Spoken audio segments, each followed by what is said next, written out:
ಶವ ಎಲ್ಲಿದೆ? ಇಲ್ಲೇ ಇದೆ ಶವ. ಇವರೇ ನಮ್ಮ ತಂದೆಯವರು.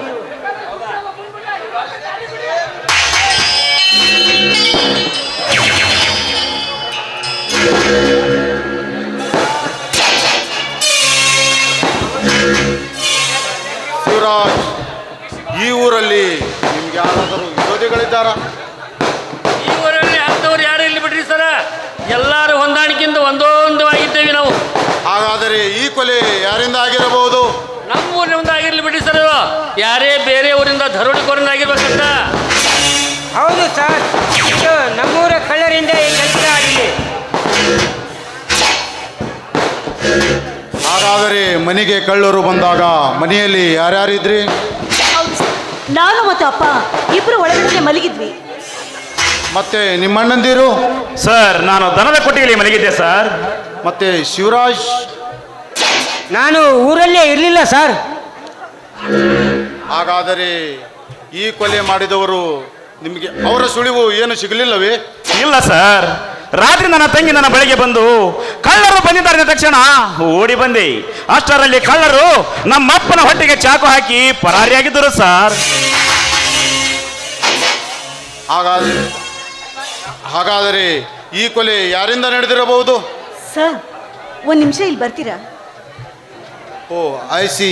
ಏನಮ್ಮ? ನಿಜ ಹೇಳಬೇಕು ಅಂದರೆ ಇದಕ್ಕೆಲ್ಲ ಕಾರಣ ಆ ಗೌಡನೇ ಅಂತ ಸರ್. ಯಾಕೆಂದರೆ ಅವರ ಮುಖಕ್ಕೆ ಮುಸುಕು ಹಾಕೊಂಡು ಬಂದಿದ್ರು. ಧ್ವನಿಯನ್ನೇ ಕೇಳಿದ್ರೆ ಅರ್ಥವಾಯಿತು ಇದೆಲ್ಲ ಕಾರಣ ಆ ಗೌಡನೇ ಅಂತ. ಸ್ವಲ್ಪ ನೀವೇ ವಿಚಾರಿಸಿ ನೋಡಿ. ಐಸಿ, ಈ ವಿಷಯ ಗೊತ್ತಾಗಿ ಇಲ್ಲಮ್ಮ. ಏನ್ರಿ ಸರ ಪಿಸು ಮಾತಾಡಕತ್ತಿರ್ಲ? ಯಾರ ಮ್ಯಾಲ ಅನುಮಾನ ಐತೇನ್ರಿ ಮತ್ತ? ಆಹಾ, ಹಾಗೇನಿಲ್ಲ. ಇವನ ನಡೆ ನುಡೆ ಏಕೆ ಸ್ವಲ್ಪ ಅನುಮಾನ ತರುತ್ತಿದೆ. ಹಾಗೇನಿಲ್ಲ ಗೌಡ್ರಿ. ಒಂದು ಪಕ್ಷ ನಿಮ್ಮೂರಲ್ಲಿ ಅಂಥವ್ರು ಯಾರಾದರೂ ಇದ್ದಾರಾ? ನಮ್ಮೂರ ಕಳ್ರ ಇಲ್ರಿ ಬಿಡಿ ಸರ. ಅಂಥವ್ರು ನಮ್ಮೂರ ಕಳ್ರಾಗಿದ್ರು ಆಮೇಲೆ ಹೇಳ್ತೀನಿ ನಾನು. ಅದು ಯಾಕಿರಬಾರ್ದು ಸರ್, ಇದ್ದೇ ಇರ್ತಾರೆ. ಆ ದಾಂಡಿಗ ಅಪ್ಪನ ಹತ್ರ ಬಾಯಿಗೆ ಬಂದ ಹಾಗೆ ಮಾತಾಡ್ದ. ಅಷ್ಟೇ ಅಲ್ಲದೆ ಅಪ್ಪನ ಮೇಲೆ ಕೈ ಮಾಡಿ ವಜ್ರ ಕಿರೀಟ ಎಲ್ಲಿ, ವಜ್ರ ಕಿರೀಟ ಎಲ್ಲಿ ಅಂತ ಕೇಳ್ದ. ಒಂದು ವೇಳೆ ಆ ವಜ್ರ ಕಿರೀಟ ನಮ್ಮ ಹತ್ರನೇ ಇದೆ ಅಂತ ಅವ್ರಿಗೆ ಗೊತ್ತು ಸರ್.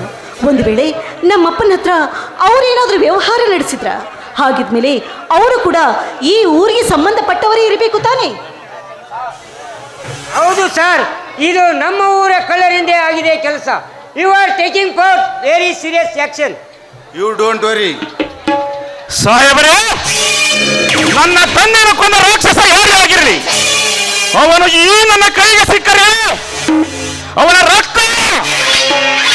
ರಕ್ತನ ಕುಡಿದು ಉಳಿದ ರಕ್ತವನ್ನು ನಮ್ಮಪ್ಪನ ಸಮಾಧಿಯ ರಕ್ತಾಭಿಷೇಕ ಮಾಡದಿದ್ದರೆ ನಾನು ಈ ಊರ ಲಕ್ಮಾಪುರದ ಭದ್ರಪ್ಪನ ಮಗ ರಾಮುನೇ ಅಲ್ಲ. ಸಮಾಧಾನ ಪಟ್ಟುಕೋ ರಾಮು. ಹಾಗೆ ದುಡುಕಬಾರದು, ದುಡುಕಿ ಮಾತನಾಡಬಾರದು.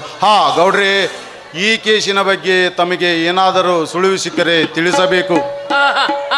ಆಯ್ತು ಸರ್. ಪೊಲೀಸ್!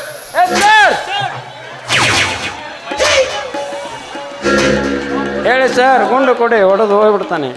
ಈ ಶವವನ್ನು ಪೋಸ್ಟ್ಮಾರ್ಟಮ್ಗೆ ತೆಗೆದುಕೊಂಡು ನಡೆಯಿರಿ. ಓಕೆ ಸರ್, ಗುಂಡು ಕೊಟ್ಟು ಬಿಡಿ, ಹೊಡೆದು ಹೋಗ್ಬಿಡೋಣ.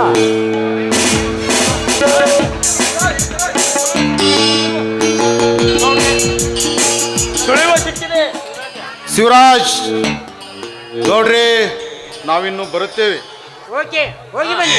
ಹೋಗ್ಬರ್ರಿ ಸರ್, ಹೋಗ್ಬರ್ರಿ.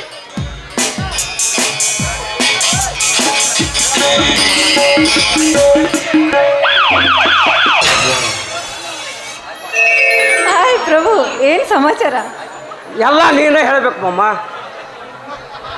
ನಾನೇನೋ ಹೇಳ್ತೀನಿ, ಆದರೆ ನಾನು ಹೇಳಿದ್ದು ನೀವು ಕೇಳ್ತೀನಿ ಅಂದರೆ ಮಾತ್ರ ಹೇಳ್ತೀನಿ. ಹೇಳಮ್ಮ, ಅದೇನಿರೋದು? ಅದು ಇನ್ನೂ ಎಷ್ಟು ದಿನ ಅಂತ ನಮ್ಮ ಜೀವನದಕ್ಕೂ ಹೀಗೆ ಪ್ರೀತಿ ಪ್ರೇಮ ಅಂತ ಕಾಲ ಕಳೀತಿರೋ, ಅಥವಾ ಮದುವೆಗಿದ್ದೀವಿ ಏನಾದರೂ ಆಗ್ತಿರೋ? ಬಾಮ, ಆತುರ ಪಡಿದ್ರು ಬಾಮ. ಊರಿಗಾಗಿ ದುಂಬಿ ಬಯಸ್ತಿ ಬಂದಂತೆ ನಾನು ನಿನಗಾಗಿ ಬಂದಿರುವೆ. ಮದುವೆ ಎಂಬ ಮೂರಕ್ಷರ ಬಾಯಲ್ಲಿ ಆಡಿಕೊಳ್ಳಲು ಎಷ್ಟು ಸುಲಭವೋ ಅಷ್ಟೇ ಕಷ್ಟ. ಏಕೆಂದರೆ ಮದುವೆ ಎಂಬುದು ಒಂದು ದಿನದ್ದಲ್ಲ, ಒಂದು ತಿಂಗಳದ್ದಲ್ಲ, ಒಂದು ವರ್ಷದ್ದಲ್ಲ, ಜೀವನ ಪರ್ಯಾಂತ ನಡೆಸುವ ಜೀವನ ನೌಕೆ. ಹಾಗಾದರೆ ನನ್ನನ್ನು ಮದುವೆ ಆಗೋಕೆ ನಿಮಗೆ ಇಷ್ಟ ಇಲ್ವೇ? ಹಾಗಲ್ಲ ಮಾಮ, ನಿನ್ನಂಥ ರಸರಮಣಿಯ ಕೊರಳಿಗೆ ಕರೆಮಣಿ ಕಟ್ಟುವುದು ಸೇರಿದ್ದು ಅಂತಂದೆ. ಇದು ನಿಮ್ಮ ಹೃದಯ ಸಾಕ್ಷಿಯಾಗಿ ಹೇಳ್ತಾ ಇದ್ದೀರಾ? ನಮ್ಮಿಬ್ಬರ ಹೃದಯ ಸಾಕ್ಷಿಯಾಗಿ ಹೇಳ್ತೀವಿ.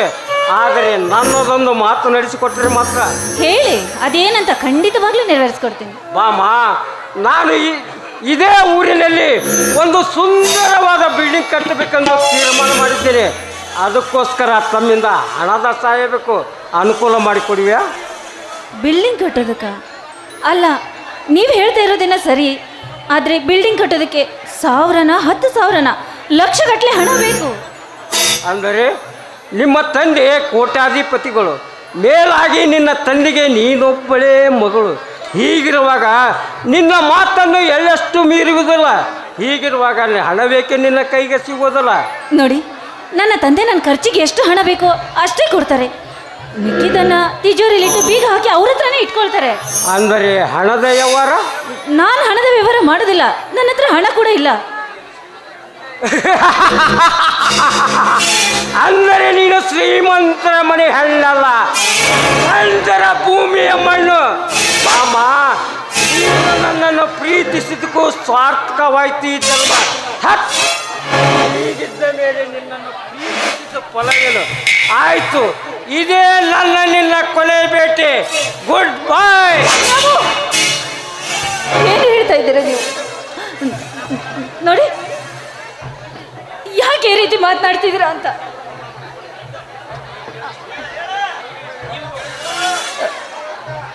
ನೋಡಿ, ಸಮಯ ಬಂದಾಗ ನಿಮ್ಗೆ ಹಣ ಕೊಟ್ಟೇ ಕೊಡ್ತೀನಿ. ಅಂದರೆ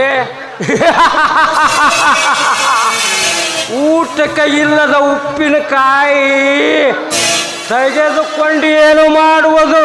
ಅಂದರೆ ನಾನು ಕೈ ಒಡ್ಡಿ ಬೇಡಿದಾಗ ಸಿಗದ ಭಿಕ್ಷೆ ಕರೆದು ಕೊಡಬಲ್ಲಿಯ? ಎಂದೋ ಕರೆದು ಕೊಟ್ಟಿದ್ದೀನಲ್ಲ. ಏನೇನು? ನನ್ನ ಈ ಹೃದಯದೊಂದಿಗೆ ನನ್ನ ದೇಹವನ್ನು ನಿಮಗೆ ಅರ್ಪಿಸ್ಬಿಟ್ಟಿದ್ದೀನಲ್ಲ. ನಿನ್ನ ಹೃದಯವನ್ನು ಅರ್ಪಿಸಿದ್ದು ಪ್ರೇಮಕ್ಕಲ್ಲ, ಅದ ಹರಿಯದಲ್ಲಿ ಮುದಿಯುತ್ತಿರುವ ಈ ನಿನ್ನ ಕಾಮಕ್ಕೆ. ಬಾಮ, ಈಗ ನನಗೆ ಚೆನ್ನಾಗಿ ತಿಳಿಯಿತು, ನೀನು ನನ್ನನ್ನು ಮನಸಾರ ಪ್ರೀತಿಸಿಲ್ಲ ಎಂದು. ಪ್ರಭು, ಪ್ರೇಮಕ್ಕೂ ಹಣಕ್ಕೂ ಒಂದೇ ಸಂಬಂಧನ? ದಯವಿಟ್ಟು ಹಣದ ಆಸೆಗಾಗಿ ನನ್ನನ್ನು ತೋಳಬೇಡ. ಹೌದು, ನನ್ನ ಆಸೆ ಈಡೇರಿಸಿದ್ರೆ ನಿನ್ನಂಥವಳ ಸಹವಾಸ ನನಗೆ ಬೇಕು. ನಾನಿನ್ನು ಬರ್ತೇನೆ. ಗುಡ್ ಬಾಯ್. ನನ್ನನ್ನು ನೀನು ಬಿಟ್ಬಿಟ್ಟು ಹೋದ್ರೆ ನನ್ನ ಹೋಟೆಲ್ ಬೆಳೆಯುತ್ತಿರೋ ಮಗು ಗತಿ ಏನು? ಪಿಂಡದ ಗತಿ. ಪಿಂಡದ ಗತಿ. ನಾನೇನು ಮಾಡಲಿ? ಹದಗೊಳಿಸಿದ ಭೂಮಿಯಲ್ಲಿ ಬೀಜ ಬಿತ್ತೇನೆ ವಿನ ಬೀಜ ಮುಳುತಿದೆ. ಆ ಮುಳುಕೆಯನ್ನು ಫಲಕ್ಕೆ ಬಿಡುವುದು ನಿನ್ನ ಕರ್ತವ್ಯ. ತೂಟುವುದು ನಿನಗೆ ಸೇರಿದ್ದು. ಹಣಕ್ಕೋಸ್ಕರ ಅಂದ್ರೆ ನನ್ನನ್ನೇ ಪ್ರೀತಿಸ್ತೀನಿ, ನನ್ನನ್ನೇ ಮದುವೆ ಆಗ್ತೀನಿ ಅಂತ ಹೇಳಿ ಈಗ ಕೇವಲ ಹಣಕ್ಕೋಸ್ಕರ ನನ್ನನ್ನ ಗರ್ಭಾವಸ್ಥೆಯಲ್ಲಿ ತೊಳೆದು ಹೋಗ್ತಾ ಇದೆಯಲ್ಲ, ಇದು ನ್ಯಾಯನ ನಿನಗೆ?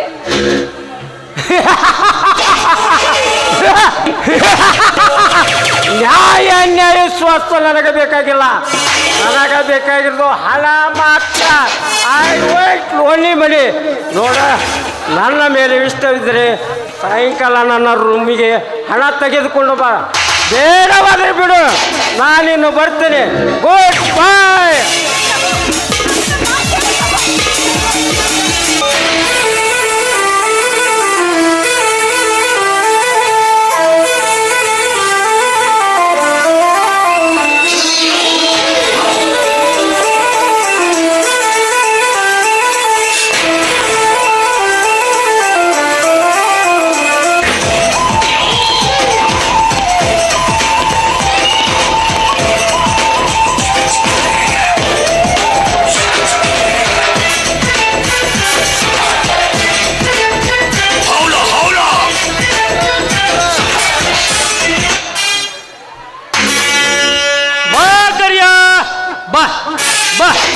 ಅಲ್ಲೇ ಮೂಲಾಗ ಸಿಡಾವನೆ ಮಗನ ಸಿಡಾವನ ಹಂಗಂದ್ರೆ ಗೌಡ್ರ ಅದು ಇಂಗ್ಲೀಷ್ಲೇ ಮಗನ ಇಂಗ್ಲೀಷ್ ನೀವೇವಾಗ ಇಂಗ್ಲೀಷ್ ಕಲ್ತೀರಿ ಗೌಡ್ರ ನಾ ಕಲ್ತಿರಲಿ ನಿಮ್ಮವ್ವ ಕಲ್ಸಿಲ್ಲ ನಿಮ್ಮವ್ವ ಒಳಗಿರ್ತಾಳಲ್ಲ ನಿಮ್ಮವ್ವ ಇಂಗ್ಲೀಷ್ ಕಲ್ತಾವ್ರಿ ಗೌಡ್ರ ನಿಮ್ಮವ್ವ ಅಲ್ಲಲೇ ಕರಿಯ ನಿಮ್ಮವ್ವ ಒಳಗಿರ್ತಾಳಲ್ಲ ಮದ್ರವ್ ಕಲ್ಸ್ಯಾಳಲೆ ಮದ್ರವ್ವ ನಮ್ಮ ಇಂಗ್ಲೀಷ್ ಕಲ್ತಾವ್ರಿ ಗೌಡ್ರ ಏ ನಿಮ್ಮವ್ವ ಇಂಗ್ಲೀಷ್ ಕಲ್ತಿಲ್ಲ ಒಳಗಿರ್ತಾಳ ಮದ್ರವ್ ಕಲ್ಸ್ಯಾಳ ಮದ್ರವ್ವ ಹಾ ಬಿಡುಗವ ಕರಿಯ ಇಲ್ಲಿ ಯಾವ ಊರಾಗ ಕಪಾಟ ಅದಾವನಲ್ಲಿ ಅದಾವಲ್ರಿ ಗೌಡ್ರ ರಗಡ್ ಅದಾವ್ರಿ ಆದ್ರ ಗೌಡ್ರ 6 ಅಡಿ ಉದ್ದ 7 ಅಡಿ ಅಗಲ ಐತ್ರಿ ಆದ್ರ ಸ್ವಾಗನೇ ನೋಡ್ರಿ ಗೌಡ್ರ ಸಾಗವಾನದಿಲೇ ಮಗನ ಸಾಗವಾನಿ ಕಪಾಟ್ ಹೇಳಿಲ್ಲ ಮಗನ ಕಪಾಟ್ ಅಂದ್ರೆ ಹೆಣ್ಣಲೆ ಹೆಣ್ಣು ಮಗನ ಹಂಗ ಹೆಣ್ಣಂದ್ರಲ್ರಿ ಗೌಡ್ರ ಅದಾವಲ್ರಿ ಗೌಡ್ರ ರಗಡ್ ಅದಾವ ಹಾ ಕರಿಯ ಹೆಂಗೈತಿ ಹೇಳಿಲ್ಲ ಕರಿಯ ಇದ್ರ ಕಪಾಟ್ ಇದ್ರೆ ಹೇಳ ಒಳ್ಳೆ ಕಮಲದ ಹೂ ಇದ್ದಂಗ ಐತ್ರಿ ಗೌಡ್ರ ಹಾ ಆದ್ರ ವಯಸ್ಸು ಮಾತ್ರ 75 ನೋಡ್ರಿ ಗೌಡ್ರ 75 ಕಾಳ ಮಗನ 80 ತುಂಬ ಸುಡ್ಗಾಡ್ ಹೊತ್ಕೊಂಡು ಹೋಗಿ ಸುಟ್ಟು ಹಣಿ ಮೇಲೆ ಬೂದಿ ಹಚ್ಕೊಳ್ಳೆ ಮಗನ 25 ತುಂಬ 25 ತಗೋರಿ ಗೌಡ್ರ 5 5 ತೊಂಬತ್ತೇನೆ ಲೇ ಕರಿಯ 25 ತುಂಬ 25 4 6 ತಂದ್ರೆ ನಡೀತಲ್ರಿ ಇಲ್ಲ 2 10 ತುಂಬ ತೊಟ್ಟದ ಹಾಕಿ ತೂಗೋಲ್ ಮಗನ ಲೇ ನಾ ಹೇಳಿದ 25 ಒಂದ ಮಗನ ಒಂದ ಆಯ್ತು ಬಿಡ್ರಿ ಗೌಡ್ರ ತೊಗೊಂಬರ್ತೇನೆ ಕರಿಯೋ ನಾ ಹೇಳಿದ ಕೆಲಸ ಮಾಡ್ತೀನಿ ನೀನು ಆಯ್ತು ರೀ ಗೌಡ್ರ ಮಾಡ್ತೇನ್ರಿ ಆಯ್ತ್ರಿ ಹೋಗಿ ಬಾರ್ಲೆ ನೀನು ನಾ ಹೇಳಿದ ಕೆಲಸ ಮಾಡುವಂತಿ ಆಯ್ತು ರೀ ಗೌಡ್ರ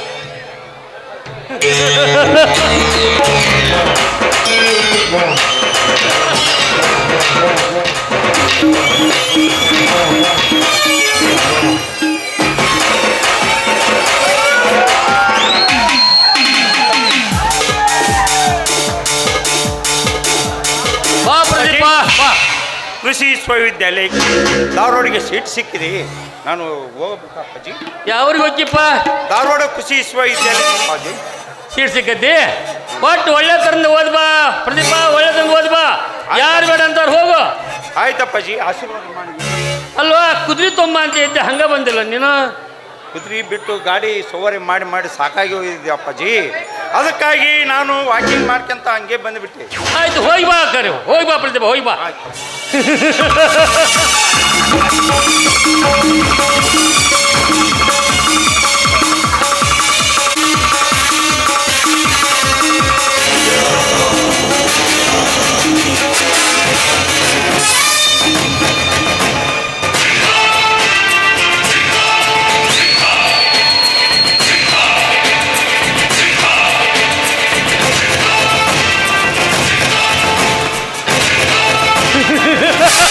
ಹೋಗು ಕರಿಯ ಹೋಗು ನಿನ್ನಿಂದ ಸುತ್ತ ಹಳ್ಳಿಯಿಂದ ಡಕಾಯಿತಿ ಮಾಡಿಸಿ ನನ್ನ ಮನೆ ತುಂಬಿಸಿಕೊಂಡು ಕೊನೆಗೆ ನಿನ್ನನ್ನು ಜೈಲಿಗೆ ಅಡ್ಡದಿದ್ದರೆ ನಾನು ಶ್ರೀಮಂತ ನಾಗೇಗೌಡನೇ ಅಲ್ಲ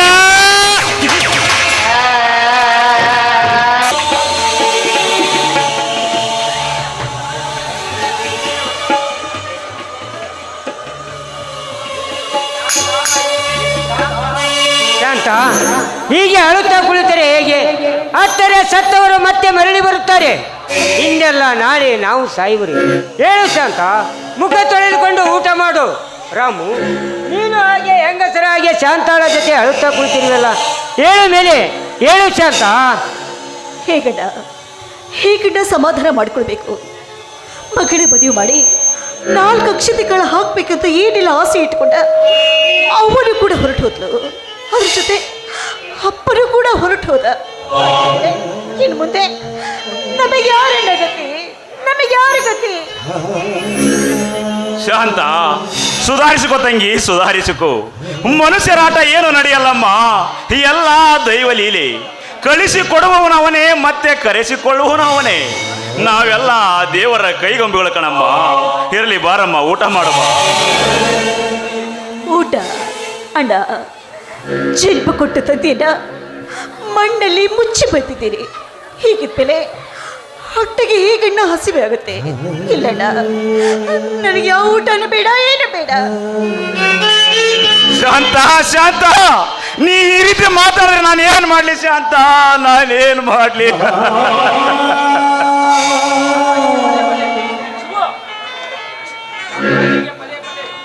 ಶಾಂತ ಶಾಂತ ಹೀಗೆ ಪದೇ ಪದೇ ಅಳುತ್ತಾ ಕುಳಿತರೆ ಹೇಗಮ್ಮ?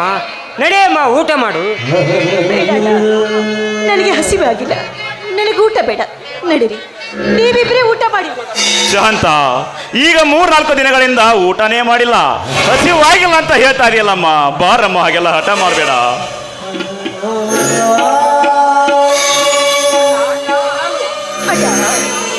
ದಿನಾಲು ಅಪ್ಪ ಅದೆಷ್ಟೊಂದು ಮೃದು ಸ್ವಭಾವದಿಂದ ಅದೆಷ್ಟೊಂದು ಸುಂದರವಾಗಿ ನಮ್ಮ ಜೋಡಿ ನಗ್ನಗ್ತಾ ಇದ್ರು. ಆದರೆ ಅವರ ಮೃದುವಾದ ಆ ದೇಹಕ್ಕೆ, ಅವರ ಹೂವಿನಂತ ಆ ದೇಹಕ್ಕೆ ಆ ಪಾಪಿಗಳು ಚಾಕುವಿನಿಂದ ಇರಿದು ಅದೆಷ್ಟೊಂದು ಸಂಕಟವನ್ನು ಕೊಟ್ಟು ಅವರನ್ನು ಕೊಂದು ಹಾಕಿದ್ರು. ಅಂಥ ನನ್ನ ತಂದೆ ದೇಹವನ್ನ ಮಣ್ಣಲ್ಲಿ ಮುಚ್ಚಿ ಬಂದೆ. ಕಲ್ಲು ಮುಳ್ಳು ಎನ್ನದೆ ಆ ಮಣ್ಣನ್ನು ಅವರ ದೇಹದ ಮೇಲೆ ಹಾಕಿದ್ದಲ್ಲ ಪಾಪ. ಆ ನನ್ನ ತಂದೆಗೆ ಅದೆಷ್ಟೊಂದು ನೋವಾಗಿರ್ಬೇಕಣ್ಣ. ಇಲ್ಲಣ್ಣ, ಇದನ್ನೆಲ್ಲ ಸಹಿಸಿಕೊಂಡು ನನಗೆ ಅನ್ನ ನೀಡ್ತಾ. ನನಗೆ ಹಸಿವೆ ಆಗಿಲ್ಲಣ್ಣ, ನನಗೆ ಊಟ ಬೇಡಣ್ಣ, ಊಟ ಬೇಡ. ಶಾಂತ, ಹಾಗೆಲ್ಲ ಹಠ ಮಾಡಬಾರಮ್ಮ. ಬಾರಮ್ಮ, ಊಟಕ್ಕೆ ಮಾಡು, ರೆಡಿ ಮಾಡಿ.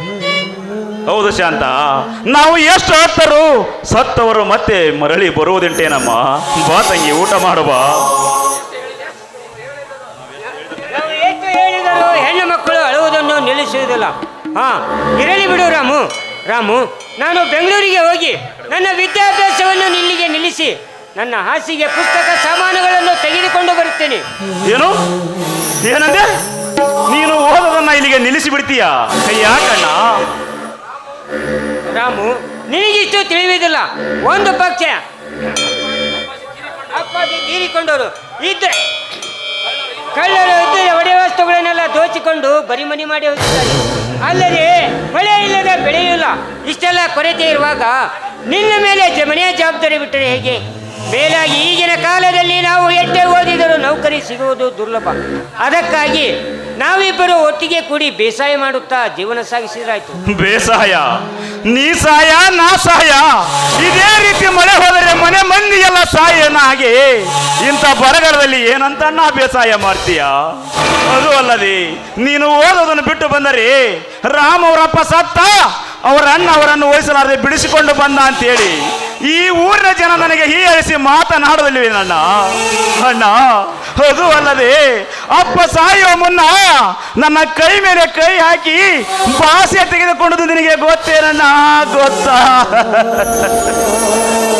ರಾಮು, ಅಪ್ಪ ಸಾಯಬೇಕಾದ್ರೆ ಮಾತು ಕೊಟ್ಟಿರುವನ. ಸರಿ, ಅಪ್ಪ ಏನಂತ ಹೇಳ್ತು? ರಾಮು, ನಿನಗೆ ಎಷ್ಟೇ ಕಷ್ಟ ಬಂದರೂ ನಿನ್ನ ಶಿವರಾಜನ ಓದನ್ನ ಮಾತ್ರ ನಿಲ್ಲಿಸಬೇಡ. ಹಣದ್ದು ತೊಂದರೆಯಾದರೆ ಕೂಲಿ ನಾಲಿಯಾದರೂ ಮಾಡಿ ಓದಿಸು, ಬಿಡಿಸಬೇಡ ಅಂತ ಹೇಳಿ ಪ್ರಾಣ ಬಿಟ್ಟಿತಪ್ಪ, ಪ್ರಾಣ ಬಿಟ್ಟಿತು. ಅಪ್ಪ ಸತ್ತ ಅಂತ ಹೇಳಿ ಅಪ್ಪನ ಮಾತನ್ನ ಸಾಯಿಸ್ಬೇಕೇನಣ್ಣ? ನಿಜ ರಾಮು, ಅಪ್ಪ ಸಾಯಬೇಕಾದರೆ ನಿನಗೆ ಈ ತರ ಹೇಳಿರ್ಬೇಕು ಅನ್ನೋ ನಿಜ ಇರಬಹುದು. ಆದರೆ ಕಷ್ಟ ಅನುಭವಿಸೋರು ಯಾರು? ಯಾಕಣ್ಣ ಅನುಭವಿಸ್ತಾರೆ? ನಿನ್ನ ಬೆನ್ನ ಹಿಂದೆ ನಿನ್ನ ತಮ್ಮನಿಗೆ ಹುಟ್ಟಿರ್ಬೋದ, ನಾನು ಕಷ್ಟ ಅನುಭವಿಸ್ತೇನಣ್ಣ. ಮನುಷ್ಯರಾಗಿ ಹುಟ್ಟಿರುವುದೇ ಕಷ್ಟಪಟ್ಟು ಜೀವನ ಮಾಡಲಿಕ್ಕೆ, ತಿಳಿಯುತ್ತೆ. ನಾನು ಓದುವುದಕ್ಕೆ ಇನ್ನು ಹಣ ಬಹಳ ಬೇಕಾಗುತ್ತೆ ರಾಮು. ನಿನಗಿಷ್ಟು ತಿಳಿಯುವುದಿಲ್ಲ. ಒಂದು ಪಕ್ಷ ಹೇಗೋ ಓದಿರಬಹುದು, ನಾಳೆ ನೌಕರಿಗೆ ಲಂಚ ಎಲ್ಲಿಂದ ಕೊಡ್ತೀರಾ? ನಮ್ಮ ಹೊಲದಲ್ಲಿ ಚೆನ್ನಾಗಿ ಬೆಳೆ ಬೆಳಿತೇನಣ್ಣ, ಅದೇ ಬೆಳೆಯನ್ನು ಮಾರಿ ನಿನಗೆ ಹಣ ಕಳಿಸ್ತೀನಣ್ಣ. ಈಗ ಮಳೆ ಹೋಗಿದೆಯಲ್ಲ, ಇದೇ ತರ ಮಳೆ ಹೋದ್ರೆ ಅಣ್ಣ, ನಮ್ಮಪ್ಪ ನಮಗಾಗಿ ಮಾಡಿಟ್ರು ಆಸ್ತಿಯನ್ನೆಲ್ಲ ಮಾರಿ ನಿನಗೆ ಹಣ ಕಳಿಸ್ತೇನಣ್ಣ, ನಿನಗೆ ಹಣ ಕಳಿಸುತ್ತೇನೆ. ರಾಮು ರಾಮು ರಾಮು, ಏಕೋ ನಿನಗಿಷ್ಟು ಹುಚ್ಚು? ಅಣ್ಣ, ರಾಮುನ ಅಣ್ಣ ಒಂದು ಒಳ್ಳೆಯ ನೌಕರಿಯಲ್ಲಿದ್ದರೆ ನನಗೆಷ್ಟು ಸಂತೋಷ. ಮತ್ತು ಸತ್ತು ಸ್ವರ್ಗದ ಅಪ್ಪನ ಆತ್ಮಕ್ಕೆ ಶಾಂತಿ ಸಿಗುತ್ತಣ್ಣ. ಅದು ಅಲ್ಲದೆ ನಮ್ಮ ಮನೆತನಕ್ಕೆ ಒಳ್ಳೆಯ ಕಳೆ ಬರ್ತದಣ್ಣ, ಒಳ್ಳೆಯ ಕಳೆ ಬರುತ್ತದೆ. ದಯವಿಟ್ಟು ನನ್ನ ಮಾತು ಕೇಳಿ ನೀನು ಓದಲಿಕ್ಕೆ ಹೋಗಣ್ಣ, ನಿನ್ನ ಕೈ ಮುಗಿತೀನಿ, ಹೋಗಣ್ಣ, ಹೋಗು. ಶಿವರಾಜ್ ಹೇಳೋದಕ್ಕಿಂತ ರಾಮಣ್ಣ ಚಿಕ್ಕವರು. ಅವನ ಕೈಯಿಂದ ದುಡಿಸ್ಕೊಂಡು ನಾನು ಅದು ಹೇಗೆ ಕಲಿಬೇಕು ಅಂತ ಯಾವುದೇ ಕಾರಣಕ್ಕೂ ಸಂಕೋಚ ಪಟ್ಟುಕೊಳ್ಬೇಡಣ್ಣ. ಎಷ್ಟೇ ಕಷ್ಟವಾದರೂ ಚಿಂತೆ ಇಲ್ಲ. ನೀನು ಓದಿ ದೊಡ್ಡ ಆಫೀಸರ್ ಆಗಬೇಕೆನ್ನುವುದೇ ನಮ್ಮೆಲ್ಲರ ಆಸೆ. ಅಣ್ಣನ ಕೆಲಸದ ಜೊತೆ ನಾನು ಎಲ್ಲಿಯಾದರೂ ಕೂಲಿ ನಾಲಿ ಮಾಡಿ ಆದರೂ ನಿನಗೆ ಹಣವನ್ನು ಕಳಿಸ್ಕೊಡ್ತೀನಿ ಆದ್ರೆ ನೀನು ಮಾತ್ರ ಖಂಡಿತವಾಗ್ಲೂ ಹೋಗ್ಲೇಬೇಕಣ್ಣ. ಆಯ್ತು ತಂಗಿ, ಹೋಗ್ತೀನಿ. ಚೆನ್ನಾಗಿ ಒಂದು ದೊಡ್ಡ ನೌಕರಿಯನ್ನು ತೆಗೆದುಕೊಂಡು ನಿನ್ನನ್ನು ರಾಮನನ್ನು ಅಲ್ಲಿಗೆ ಕರೆದುಕೊಂಡು ಹೋಗುತ್ತೇನೆ. ಹಾ ರಾಮು, ನಾನು ಹೋಗಲಿಕ್ಕೆ ಒಂದು 300 ರೂಪಾಯಿಗಳು ಬೇಕಾಗುತ್ತದೆ. ಈಗ ಏನು ಮಾಡುವುದು? ಹಾ, ಅದಕ್ಕೆ ಕಣ್ಣ ನೀನು ಭಯ ಪಡ್ತೀಯ. ನೀನು ಮೊದಲು ಊಟ ಮಾಡು, ನಂತರ ನಾನು ತಂದು ಕೊಡುತ್ತೇನೆ. ಆಯ್ತು, ಹಾಗೇ ಮಾಡುತ್ತೇನೆ. ಶಾಂತ, ಬಾರಮ್ಮ, ಈಗಲಾದರೂ ಊಟ ಮಾಡೋಣ. ನಾನು ಲೇಡ, ನನಗೆ ಹಸಿವಿಲ್ಲ. ನಡೀರಿ, ನೀವಿಬ್ರು ಊಟ ಮಾಡಿದ್ರಂತೆ. ನೀನು ಊಟ ಮಾಡದೇ ಇದ್ರೆ ನಾನು ಓದುವುದಕ್ಕೆ ಹೋಗುವುದಿಲ್ಲ. ಪ್ರೀತಿ, ಶಾಂತ, ಬಾರಮ್ಮ, ಹಾಗೆಲ್ಲ ಹಠ ಮಾಡಬೇಡ. ಈ ನಿನ್ನ ಕಣ್ಣೀರ ನೋಡಿ ಅಣ್ಣ ನೊಂದುಕೊಳ್ಳುತ್ತಾನೆ. ನೀನು ಅಳುತ್ತಿರೋದ ಒಂದು ಕಡೆ, ಅಪ್ಪ ಸತ್ತಿರೋದ ಒಂದು ಕಡೆ.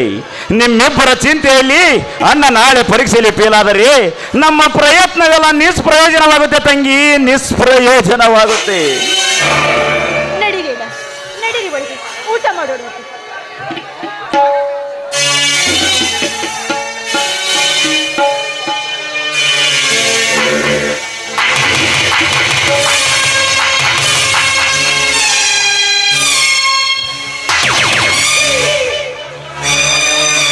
ನಮ್ಮಪ್ಪನ ಕೊಲೆ ಯಾರಿಂದಾಗಿರಬಹುದು? ಒಂದು ವೇಳೆ ಈ ಊರಿನ ನಾಗನಗೌಡನಿಂದಾಗಿರಬಹುದೇ? ಚಚೆ, ಯಾರ ಮೇಲೆ ಹೂಯಿ ಕಟ್ಟಲಿ? ಹಾ, ನಮ್ಮಪ್ಪನ ಕೊಂದ ರಾಕ್ಷಸ ಯಾರೇ ಆಗಿರಲಿ, ಅವನನ್ನು ಇದೇ ಮಚ್ಚಿನಿಂದ ಕೊಚ್ಚಿ ಕೊಚ್ಚಿ ಅವನ ಮಾಂಸ ಮಜ್ಜೆಗಳನ್ನು ಹುಚ್ಚು ನಾಯಿಗಳಿಗೆ ಔತಣ ನೀಡಿ ನನ್ನ ರೊಚ್ಚಲು ತೀರಿಸಿಕೊಂಡು ಕೊನೆಗೆ ಅವನ ರುಂಡ ಮಾಲೆಯನ್ನು ಇದೇ ನಮ್ಮ ಈ ಜಾರಿಲ ಗೋಪುರದ ದ್ವಾರ ಬಾಗಿಲಿಗೆ ಕಟ್ಟದಿದ್ದರೆ ನನ್ನ ಹೆಸರು ಲಕಮಾಪುರದ ಭದ್ರಪ್ಪನ ಮಗ ರಾಮುನೇ ಅಲ್ಲ. ಕೃತಿಗೆ ಸಮುದ್ರ ಕಲ್ಕಿ ಹಸಿಗೆ ದೇಶದ ಬೆಂಕಿ ರೋಷಾಕಿ ಜ್ವಾಲೆ ಉರಿದು ಸಂಸಾರಕ್ಕೆ ಸಂಸಾರಕ್ಕೆ ಪ್ರಾಣ ಮತ್ತೆ ಬಿಟ್ಟು